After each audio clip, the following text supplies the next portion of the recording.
السلام علیکم ورحمۃ اللہ وبرکاتہ۔ میرے دوستو، قرآن پاک کی سورہ بقرہ کی 13 آیات کریمہ کی تفسیر ہو چکی ہے اور اب انشاءاللہ سورہ بقرہ کی آیت نمبر 14 کی تفسیر کرتے ہیں۔ اعوذ باللہ من الشیطان الرجیم، بسم اللہ الرحمن الرحیم۔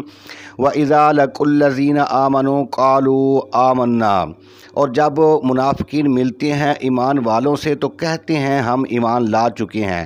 وَإِذَا خَلَوْا إِلَىٰ شَيَاطِينِهِمْ، اور جب وہ علیحدہ ہوتے ہیں اپنے شیطانوں کے پاس تو کہتے ہیں قَالُوا إِنَّا مَعَكُمْ إِنَّمَا نَحْنُ مُسْتَهْزِئُونَ، تو کہتے ہیں ہم تو تمہارے ساتھ ہیں، ہم تو مسلمانوں کے ساتھ مذاق کرتے ہیں۔ آمنت باللہ، صدق اللہ العظیم۔ اس آیت کا خلاصہ یہ ہے کہ جب منافقین مسلمانوں سے ملتے تھے تو ان کو خوش کرنے کے لیے کہہ دیتے تھے کہ میاں ہم تو مسلمان ہو چکے ہیں، اور جب اپنے سرداروں اور دوستوں کے پاس جاتے تو نہایت تاکید سے قسمیں کھا کر کہتے تھے کہ ہم تو ہر طرح تمہارے ساتھ ہیں، ہم مسلمانوں سے دل لگی کرنے کے لیے ان کے سامنے کلمہ پڑھ دیتے ہیں، اور مسلمان وہ نرے بیوقوف ہیں، ہماری باتوں کو سچا سمجھ کر اپنی خاص مجلسوں میں ہم کو شریک کر لیتے ہیں، جس سے ہم ان کی دلی ارادوں اور خاص مشوروں سے خبردار ہو کر تمہیں بھی آگاہ کر دیتے ہیں۔ اے ہمارے ساتھیوں، یعنی اے کافروں، ہمارا یہ طریقہ تمہارے لیے بھی مفید ہے، تمہیں ہمارا احسان ماننا چاہیے۔ اس آیت کریمہ سے بہت سے فائدے حاصل ہوتے ہیں۔ ایک یہ کہ دل لگی اور مذاق کے لیے کلمہ پڑھنا کفر ہے، کیونکہ قرآن پاک نے ان کے اس اظہار ایمان کو کفر قرار دیا ہے۔ دوسری بات یہ کہ انبیاء علیہ السلام اور دین کے ساتھ مذاق کرنا کفر ہے۔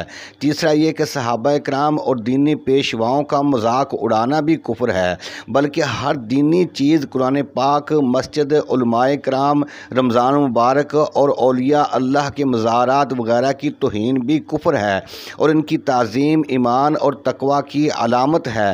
قرآن پاک میں ارشاد فرمایا کہ جو اللہ کی نشانیوں کی تعظیم کرے اس کا دل پرہیزگار ہے۔ آگے فرمایا کہ اللہ یستہزئ بہم ویمدہم فی طغیانہم یعمہون، اللہ سزا دے گا انہیں اس مذاق کی اور ڈھیل دیتا ہے انہیں تاکہ وہ اپنی سرکشی میں بھٹکتے رہیں۔ اس آیت کو اللہ کے نام سے شروع کرنے میں اس طرف اشارہ ہے کہ مسلمانوں کو ان کے مذاق کا جواب دینے کی ضرورت نہیں ہے، بلکہ ان کی طرف سے خود اللہ تعالیٰ ان کو جواب دے رہا ہے۔ یستہزئ کے 3 معنی ہیں: جاہل بنانا، ذلیل کرنا، دل لگی کرنا۔ یہاں پہلے 2 معنی بن سکتے ہیں، نہ کہ تیسرے، کیونکہ اللہ تعالیٰ دل لگی کرنے سے تو پاک ہے، تو آیت کے معنی یہ ہوئے کہ اللہ تعالیٰ انہیں جاہل قرار دیتا ہے یا ذلیل کرتا ہے، یعنی انہیں دنیا میں ذلیل کرتا ہے کہ کسی جگہ ان کی عزت نہیں ہوتی، اور دوسرا یہ کہ آخرت میں انہیں قیامت یا جہنم میں ذلیل فرمائے گا۔ فی طغیانہم، طغیان کے لغوی معنی ہیں حد سے بڑھ جانا، اس لیے پانی کے سیلاب کو طغیانی بولتے ہیں، کیونکہ وہ بھی اپنی حد سے بڑھ جاتا ہے، لیکن اب اس کا استعمال کفر اور سرکشی سے حد سے بڑھ جانے پر ہوتا ہے، اور یہاں بھی یہی معنی ہے کہ منافقین اپنی سرکشی میں حد سے بڑھ چکے ہیں۔ خلاصہ یہ ہے کہ منافقین خود کو عقل مند اور مسلمانوں کو بیوقوف سمجھتے ہوئے کہتے تھے کہ ہم تو ان سے دل لگی کیا کرتے ہیں۔ اللہ تعالیٰ نے ان کی بکواس کا جواب دیتے ہوئے ارشاد فرمایا کہ وہ تو مسلمانوں سے کیا دل لگی کریں گے، خود مسلمانوں کا رب ان کو ذلیل اور خوار کر رہا ہے اور کرتا رہے گا۔ وہ اس طرح کہ جیسے ان کا ظاہر کچھ ہے اور باطن کچھ، اسی طرح ان کے ساتھ رب کا معاملہ بھی دنیا میں کچھ ہے اور آخرت میں کچھ۔ وہ سمجھے کہ مسلمانوں پر ہمارا خوب وار چلا، مگر جب قبر میں پہنچیں گے تو تب رو رو کر کہیں گے کہ ہمیں بڑا دھوکہ ہوا، ہم کچھ سمجھے تھے اور ظاہر کچھ ہوا۔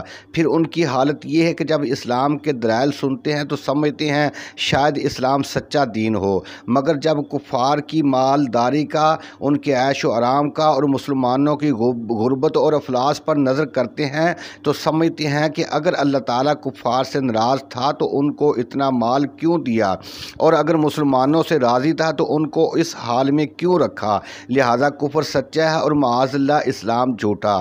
غرض یہ کہ وہ ایسے حیران اور پریشان ہیں کہ اس کے متعلق کچھ فیصلہ ہی نہ کر سکے، بخلاف مسلمانوں کے کہ وہ جب مصیبت میں گرفتار ہوتے ہیں تو صابر بن کر درجات حاصل کر لیتے ہیں، اور جب نعمتیں پاتے ہیں تو شاکر بن کر خدا کے پیارے اور مقبول بن جاتے ہیں۔ اس سے یہ فائدہ حاصل ہوا کہ ایمان سے دل کا اطمینان حاصل ہوتا ہے اور کفر میں بے اطمینانی رہتی ہے۔ مومن اس مضبوط درخت کی طرح ہے جو کہ تیز آندھیوں کا مقابلہ نہایت اطمینان سے کر لیتا ہے، نہ تو مصیبت میں گھبراتا ہے اور نہ ہی راحتوں پر غرور کرتا ہے۔ یہ وہ لوگ ہیں جنہوں نے خریدا گمراہی کو بدلے ہدایت کے، اور نہ نفع دیا ان کو ان کی تجارت نے، اور وہ صحیح راہ پر نہ تھے۔ اس جگہ خرید و فروخت کا حقیقی معنی مراد نہیں ہے، بلکہ مراد یہ ہے کہ انہوں نے ہدایت کے مقابلے میں گمراہی کو اختیار کر لیا۔ ان کے سامنے قرآن پاک اور رسول اللہ صلی اللہ علیہ وسلم کی پیش کردہ ہدایت بھی تھی۔ علامہ ابن جریر لکھتے ہیں کہ جب منافق لا الہ الا اللہ کہتا ہے تو اس کے لیے دنیا میں روشنی ہو جاتی ہے، وہ مسلمانوں سے اپنی جان اور مال کو محفوظ کرتا ہے، صدقات اور زکوٰۃ اور مال غنیمت کے فوائد حاصل کرتا ہے، اور مسلمانوں میں نکاح کرتا ہے اور ان کا وارث ہوتا ہے، اور جب اس کو موت آتی ہے تو اسلام کے تمام فوائد ختم ہو جاتی ہیں کیونکہ وہ دل سے مسلمان نہیں تھا۔ تفسیر کا خلاصہ یہ ہے کہ انسان کو عقل ملتی ہے، پھر اچھے اور برے راستے اس کے سامنے ہوتے ہیں تاکہ وہ اپنی عقل سے کام لے کر اچھے راستے کو اختیار کرے اور برے سے بچے۔ ان منافقوں نے اپنے اندر برے اخلاق پیدا کر کے اس نور حق کو بجھا دیا اور ہمیشہ کی مصیبتوں کو مول لے لیا۔ آگے ارشاد فرمایا کہ مثلہم کمثل الذی استوقد نارا، ان کی مثال اس شخص کی طرح ہے جس نے آگ روشن کی، فلما اضاءت ما حولہ ذہب اللہ بنورہم وترکہم فی ظلمات لا یبصرون، اور جب اس کا ماحول یعنی کہ آس پاس روشن ہو گیا تو اللہ نے ان کا نور بصارت سلب کر لیا اور ان کو اندھیروں میں چھوڑ دیا کہ وہ دیکھتے نہیں۔ آگے فرمایا کہ صم بکم عمی فہم لا یرجعون، بہرے ہیں، گونگے ہیں، اندھے ہیں، پس وہ ہدایت کی طرف رجوع نہیں کریں گے۔ اس آیت سے ایک تو یہ فائدہ حاصل ہوا کہ جو چیز بھی دکھاوے کے طور پر ہو، نمود و نمائش کے لیے ہو، وہ دنیا ہے اور اس کا فائدہ عارضی ہے، اور جو اللہ تعالیٰ کے لیے ہو وہ عین حق ہے اور اس کا فائدہ لازوال ہے۔ جو نماز اور روزہ دکھلاوے کے لیے ہو وہ بالکل دنیا ہے، اور جو دنیاوی کاروبار بھی سنت پر عمل کی نیت سے کیے جائیں وہ دین ہے۔ دیکھو منافقین کے سارے اعمال دنیا بن کر رہ گئے۔ دوسرا یہ کہ کوئی شخص اپنے ان اعمال پر بھروسہ نہ کر بیٹھے جب تک کہ اس کا خاتمہ بالخیر پر نہ ہو جائے۔ اس جگہ اعمال کی بہت ڈکیٹیاں ہوتی ہیں۔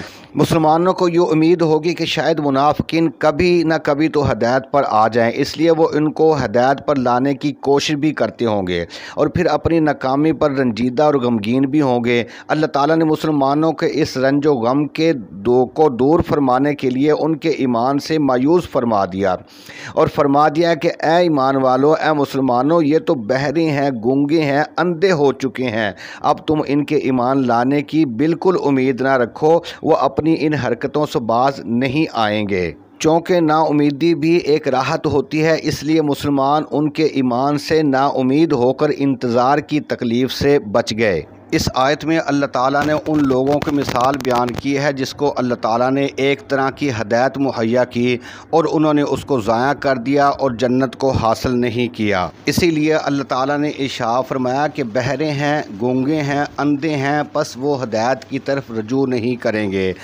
یعنی کہ حق بات کو سننے سے بہرے ہیں، حق بولنے سے گونگے ہیں اور حق کو دیکھنے سے اندھے ہیں۔ اللہ تعالیٰ نے کان اس لیے دیے ہیں کہ وہ حق بات کو سنیں، سو جس نے حق کو نہیں سنا وہ کان رکھتا ہو، اللہ کے نزدیک وہ بہرا ہے، اور زبان کلمہ حق بولنے کے لیے دی ہے، سو جس نے کلمہ حق نہیں بولا خواہ وہ زبان رکھتا ہو وہ اللہ تعالیٰ کے نزدیک گونگا ہے۔ اور جس نے حق کو نہیں دیکھا، حق کو نہیں پہچانا، وہ چاہے آنکھیں بھی رکھتا ہے وہ اللہ کے نزدیک اندھا ہے۔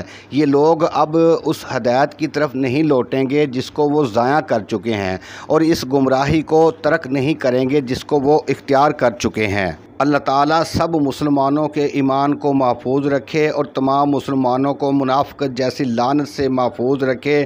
الحمدللہ کہ سورہ بقرہ کی آیت نمبر 18 کی تفسیر مکمل ہوئی۔ اب مجھے اجازت دیں اور کمنٹ میں اپنی رائے کا اظہار ضرور کریں اور میرے چینل کو سبسکرائب کریں اور اسے آگے بھی شیئر کریں۔ اللہ کے حوالے، السلام علیکم ورحمۃ اللہ۔